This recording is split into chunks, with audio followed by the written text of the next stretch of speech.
The storm rolled in without warning, crawling over the valley like a dark animal with teeth of thunder. Sheriff Ray Halstead leaned against the porch post of his farmhouse, the weight of his badge heavier than the years on his shoulders. Boone, his German Shepherd K9, stood stiff at his side, ears pinned, staring toward the tree lean. Ray followed the dog's gaze and felt his stomach turn. Out there, in the dark where the storm met the woods, was a place he hadn't let himself think about in 20 years. Boone let out a low, keening howl, and Ray knew the past had come scratching at his door. If you enjoy these kinds of cinematic thriller stories, a quiet show of support, like dropping a like or subscribing, helps me keep bringing more of them to life. Rain had begun to spit by the time Ray stepped down from the porch. He tugged the brim of his hat low, but his eyes stayed fixed on Boone, who pulled hard at the leash like something was calling him. "Easy, boy," Ray muttered, though his voice lacked conviction. The dog wasn't easy. Boone's chest heaved, his paws dug deep into the earth, and his howl bled through the trees with a sound that carried grief more than warning. The sound sank under Ray's skin in a way he couldn't explain, like an echo of a memory he wasn't ready to face. The woods stretched black and wet before him. Pine branches swayed like pointing fingers, and beyond them, down in the hollow where Stillwater Creek bent sharp against a bluff, the old quarry lay silent. No one went there anymore, not since the accident. Ray closed his fist tighter around the leash. "We're not going down there," he said, but Boone's muscles rippled, dragging him 2 steps closer. He thought of turning back. He thought of the whiskey bottle, waiting on the kitchen counter. But then he heard it, just faint enough to make his scalp prickle. A second sound, muffled beneath Boone's howl. A noise from the hollow that didn't belong to the storm. It was a cry, a human cry. The mud swallowed his boots as he followed the dog down the slope, heart pounding a rhythm that reminded him of the night 2 decades past. The sirens, the screaming, the taste of iron in the air. He told himself it couldn't be real, just the storm playing tricks. But Boone barked, sharp and urgent, dragging him down to the creek's edge where the water foamed brown with rain. Ray raised his flashlight, the beam cutting a weak tunnel through the downpour. That's when he saw her, a girl, no older than 16, standing knee-deep in the current, dressed plastered to her skin. Her eyes were wide, frantic, and she shook her head like she couldn't believe she was seen. "Help me!" she gasped, voice cracking. Ray staggered into the water, flashlight trembling in his hand. "Jesus, who are you? What are you doing out here?" The girl's lips parted, but before words came, Boone growled low. The dog's eyes weren't on her. They were fixed downstream, where the creek bent under the bluff. Ray followed his gaze. A shape, half submerged, caught against the rocks. For a split second, he thought it was driftwood, but the shape had fingers. They hauled it to the bank together. The girl slipping, Ray cursing, Boone pacing in circles with hackles raised. When they finally rolled the body onto grass, the beam of the flashlight washed pale across a man's face. Ray froze. He knew that face, even with the river mud streaking it. Even with the skin cold and slack, he knew it. Deputy Glenn Riker, Ray's old partner. A man who was supposed to be dead 20 years ago. The girl rocked back, hugging her arms to her chest. You weren't supposed to find him. Ray's stomach dropped. He snapped his eyes to her. What the hell does that mean? She didn't answer. She only stared wild-eyed at Boone, who had begun to whine again, circling the corpse as though tracing a boundary between the living and the dead. Thunder cracked overhead, shaking the bluff. Ray staggered to his feet, fighting to steady his breath. "What's your name?" he asked. The girl whispered, "Mara." "Where'd you come from, Mara?" Her chin lifted slightly, defiance flickering under her fear. From the part of this town everyone forgot. And then, before Ray could step closer, she bolted into the woods, her figure vanishing into the storm-soaked dark. By the time he gave chase, she was gone. Boone pulled against the leash, desperate to follow, but the woods swallowed her like they'd been waiting. Ray stood there, soaked through, staring at the body of the man he had buried in his memory 2 decades ago.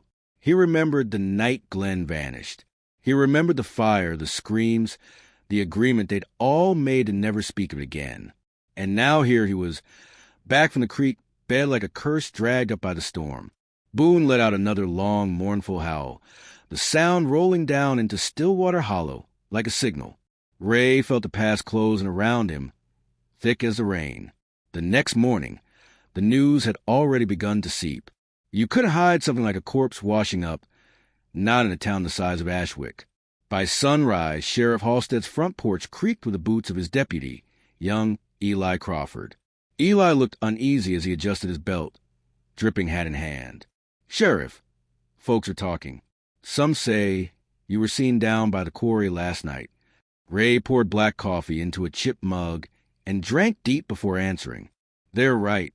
I was there." Eli shifted, and Ray met his eyes, and I pulled Glenn Riker's body out of the creek. The deputy's face drained of color. "That's not possible. Glenn died in the fire.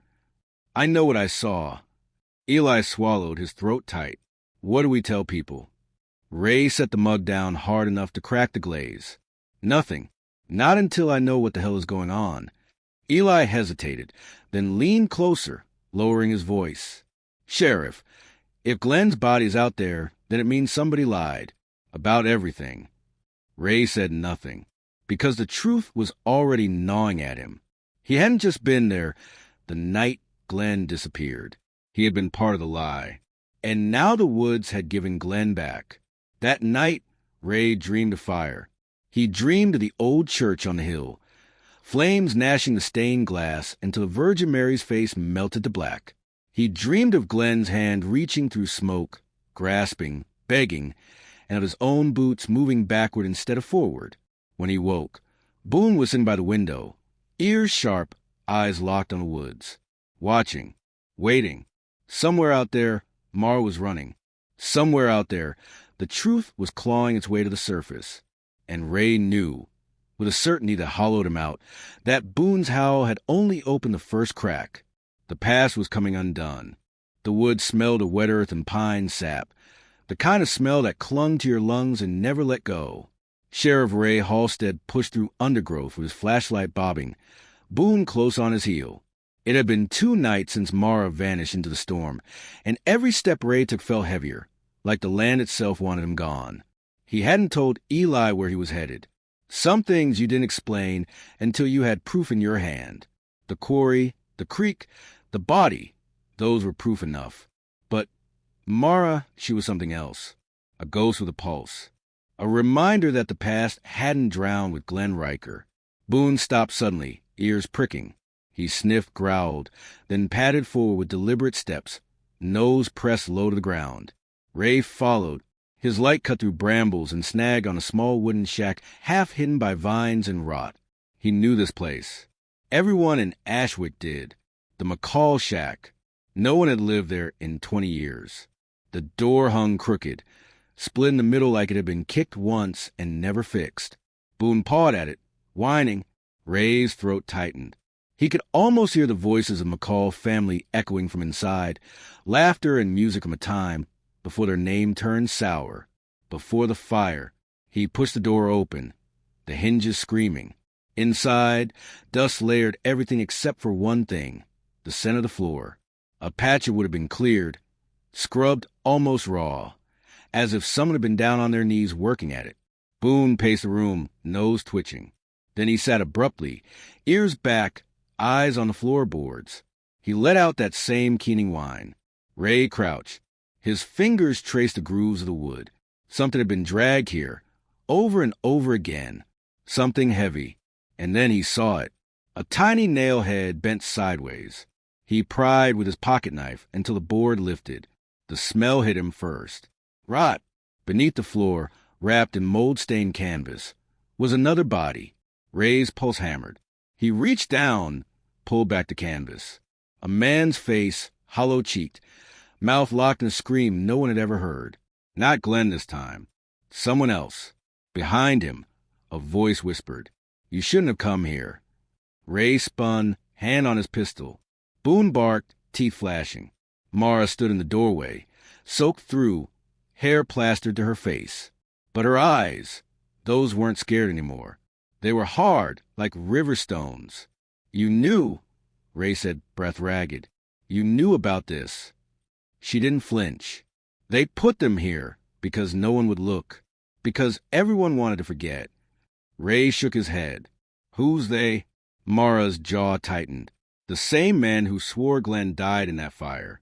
The same men who swore you did everything you could to save him. Ray's stomach turned. The weight of her words sank deep, pressing on the secret he'd buried 20 years ago. You don't know what you're talking about, he said, but his voice cracked. Mara stepped closer, mud dripping from her dress onto the floorboards that covered the dead. Don't I? You locked the past away, Sheriff. But the past doesn't stay locked. It waits. It howls. It drags itself back up from the dirt. Boone barked again, sharp, almost accusing. Ray backed toward the door, heart slamming in his chest. We need to go. Now, before anyone sees us here. Mara's lips curled into something halfway between a sneer and a smile. You mean before Eli sees? Before he learns the truth you've been keeping from him? The mention of his deputy's name hit like a stone to the ribs. What do you know about Eli? Ray asked. Mara's expression softened, just for a flicker. More than you. More than he does. She slipped out the door before Ray could grab her, melting into the trees as though they had been waiting for her return. Boone lunged after, but Ray yanked the leash tight. His head spun, bow rising, the body under the shack. Mara's words. And Eli. By the time Ray returned to town, night had fallen. Main Street glowed with weak neon and the hum of old street lamps, but the air carried a buzz louder than light. Gossip traveled fast, and Glenn Riker's name was on every tongue. Ray's office smelled of stale paper and sweat when he walked in. Eli was waiting at his desk, leaning back in his chair like a coiled spring. You disappeared, Eli said flatly. I had things to look into. Eli's eyes narrowed. And what did you find? Another ghost from 20 years ago. Ray sank into his chair. He wanted to lie, to bury Mara in the shack deep where no one could dig. But Boone patted Eli's side and sat, tail stiff, eyes fixed on Ray with something that felt too close to judgment. I found a body, Ray admitted. Eli stiffened. Another? Ray nodded. Not Glenn. Someone else. Eli's voice dropped low. Where? Ray hesitated. The pause was too long. Eli noticed. Sheriff, he pressed. Where? Ray exhaled, voice gravel. McCall's shack. The words landed heavy. Eli's face went pale. My father used to drink with the McCalls, he whispered. Said they were good men. Ray's jaw clenched. They weren't. Eli stared hard at him, and in that look Ray saw something shift. Doubt, suspicion, and betrayal. That night, Eli didn't go home.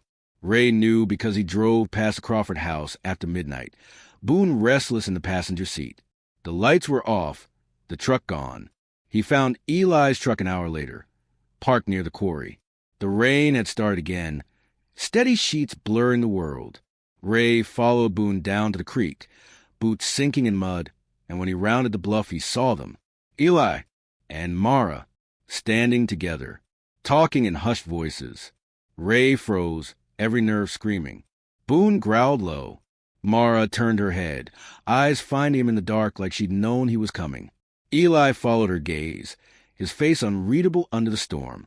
Sheriff, Eli called out, voice steady, too steady. You should have told me the truth. Ray's chest tightened. Eli, you left him in that fire, Eli said, stepping closer, rain plastering his shirt to his frame. You left Glenn. The words cut through the storm sharper than thunder. Ray tried to answer, but no sound came. Mara smiled faintly, like the whole thing had been inevitable. And then Boone howled, long, mournful, cutting through the night like a blade. The sound carried, echoing off the quarry walls, as if calling something else up from the dark. Something Ray wasn't ready to face. The rain didn't let up. It poured down the quarry walls in silver threads, soaked the earth until it turned to black sludge. Sheriff Ray Halstead stood ankle-deep in mud, staring at the two figures across the creek, his deputy, Eli Crawford, and the girl named Mara who seemed to rise and vanish from the woods like a phantom. Boone's howl still lingered in the air, reverberating off stone, sinking into bone. Say it. Eli demanded, voice raw but steady. Say you left him in there. Ray's throat locked. The words burned to get out, but the truth wasn't something you just said. It was something that hollowed you. He shook his head slowly, but that only tightened the fury in Eli's jaw. You lied to this whole town. Eli spat. You lied to me. Mara's hand touched Eli's arm, steadying him. Her eyes glittered in the rain. He'll never admit it. He thinks the badge makes him untouchable. Ray's fingers curled around the butt of his pistol. Not to draw, just to feel the weight, to anchor himself. Eli, you don't know what you're saying. I know enough. Eli's voice cracked. My father always said you were a man worth following. Said you were the kind of sheriff who'd bleed for this town. But he didn't know. None of U.S. did. Ray tried to step forward, but Boone growled deep, halting him. The dog's eyes flicked between Eli and Mara, every muscle taut. Boone sensed something Ray didn't. Something in Mara's stance, in her calmness. That wasn't right. Eli, Ray said carefully, what has she told you? Mara smiled faintly. Enough. The storm swelled. Lightning split the sky, white-hot veins against black. For a moment it lit everything. The cliffs, the creek, the hollows of Eli's haunted eyes, and Mara's half-smile that wasn't grief or fear, but something sharper. Ray's breath caught. It wasn't the first time he'd seen that smile. It belonged to Glenn Riker, not on his lips, but in his eyes years ago, when they'd pinned a boy against a church wall, asking questions with fists and fire. Ray staggered back. His stomach churned. Mara wasn't some ghost child. She was Glenn's blood. Who is she? Ray demanded, his voice breaking. Tell me, Eli. Eli hesitated, but Mara didn't. My name's Mara Riker, she said, her voice calm against the thunder. And you left my father to die in that fire. The words landed like a gunshot. Ray's knees went weak. He remembered it all. The night the church burned, Glenn shouting for help, the smoke too thick, the heat blistering skin, and the decision, step into the flames or step back. He'd chosen survival. He and the McCalls had sworn to bury it, and they had. Until now. Eli, Ray said hoarsely, eyes never leaving Mara. You don't understand. Glenn wasn't the man you think. He was my father. Mara snapped, rage finally breaking her calm. And you killed him by walking away. Boone barked once, sharp, almost like a verdict. Ray's voice cracked. I made a choice that night. A choice that's been eating me alive every damn day since. You think I don't see his face every time I close my eyes? You think I don't hear him in the silence? Eli's lip curled. Regret doesn't change the truth. A gust of wind tore through, carrying the coal by the creek. Mara stepped closer to Eli, her wet dress clinging like a shroud. You know what we have to do, she whispered. Ray's pulse slammed. Eli, don't. Eli's hand hovered near his holster. His eyes glistened in the storm. You're supposed to protect us, Sheriff. Protect me.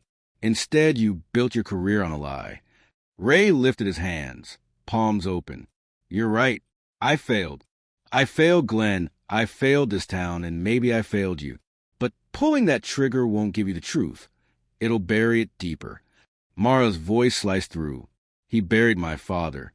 He buried others under that shack. Don't let him bury you, too. The betrayal in Eli's face was raw, torn between loyalty and rage. Boone barked again, breaking the tension, then bolted. The leash slipped Ray's hand. The dog lunged straight at Mara, teeth bared. She screamed, stumbling back. Eli moved instinctively, shoving her aside, hand finally drawing his gun. Stop. Ray roared. The shot cracked. Boone yelped. Time broke apart. The dog stumbled, legs collapsing, fur slick with rain and blood. His body hit the mud with a heavy thud, eyes wide in shock. Ray fell to his knees beside him. Boone. No, no. Stay with me. His hands pressed down on the wound, hot blood mixing with the cold storm water. The world blurred. Boone's chest rose weakly, then faltered. His eyes found Ray's, full of loyalty even in pain, even now. One final whimper escaped, then nothing. Ray's world shattered. He bowed his head over the dog's still body, rain mixing with the tears he hadn't shed in years. The howl was gone. The silence was worse. When he finally looked up, Eli's gun was shaking in his hand, his face broken. "I didn't mean—" Ray's voice was grave. "You killed the only good thing left in my life." Mara's face twisted. Good? He wasn't just a dog. He was a witness. He would have kept pulling at the lies until you had nothing left. Ray rose slowly, blood covering his hands. His eyes burned into Mara's. "You wanted this. You used Eli, just like your father used me." Mara's calm cracked. "He was trying to save me. You don't get to say his name." Eli staggered, looking between them, the storm battering him like it wanted him to drown. "What do we do now?" he whispered. Ray stepped closer, each word heavy as stone. "You live with it, like I've lived with it, and it will eat you alive until nothing's left." Mara's face contorted, tears spilling at last. "Then maybe that's what you deserve." She bolted into the woods, swallowed by rain and darkness. Ray didn't follow. Neither did Eli. Days passed.